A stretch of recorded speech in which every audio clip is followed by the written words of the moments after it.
Day 9 ఇంకా తప్పు చేయకుండానే ఏదైనా తప్పు జరిగిపోతుందేమోననే ఆలోచనకే భయంతో ఎప్పుడైనా స్టక్ అయ్యారా?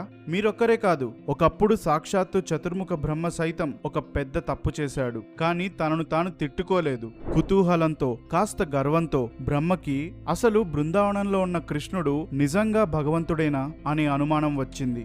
దాన్ని తీర్చుకోవడానికి కృష్ణుడి దూడలను స్నేహితులను దారి మళ్లించి ఒక మాయా ప్రదేశంలో దాచి ఏం జరుగుతుందోనని ఎదురుచూశాడు. కృష్ణుడు తన మాయతో ప్రతి దూడ ప్రతి గోపబాలకుడిగా తనను తాను అనేక రూపాలుగా సృష్టించుకొని వాళ్ల స్థానాల్లో జీవించడం మొదలుపెట్టాడు. అలా బ్రహ్మ జీవితంలో ఒక నిమిషం గడిచింది, కానీ భూమిపై 1 సంవత్సర కాలం గడిచిపోయింది. దీనితో బ్రహ్మ అనుమానం తీరిపోయి చేసిన ఆకతాయి పని వృధా అయిపోయిందని తెలుసుకున్నాడు. ఆశ్చర్యంతో కళ్ళు పెద్దవి చేసి కృష్ణుడికి నమస్కరించి, నేను చాలా తెలివైన వాడిని అనుకున్నాను, కానీ మీ శక్తి అనంతమైనదని గ్రహించాను అంటూ క్షమాపణలు చెప్పుకున్నాడు. ఆ క్షణం బ్రహ్మ తన అహాన్ని వదిలేసి ఒక గుణపాఠాన్ని నేర్చుకున్నాడు. అదే క్షణంలో తన ఓటమి జ్ఞానంగా మారింది.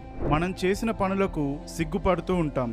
దానివల్ల నేను నా ఓటమి నుంచి ఒక గుణపాఠం నేర్చుకున్నాను అనే ఆలోచన పోతుంది. అంటే జీవితంలో నేర్చుకోవడం అనే కాన్సెప్ట్ ఆగిపోతుంది. సో ప్రతి తప్పును మీ లైఫ్కి ఒక ప్రోటోటైప్ లా చూడండి.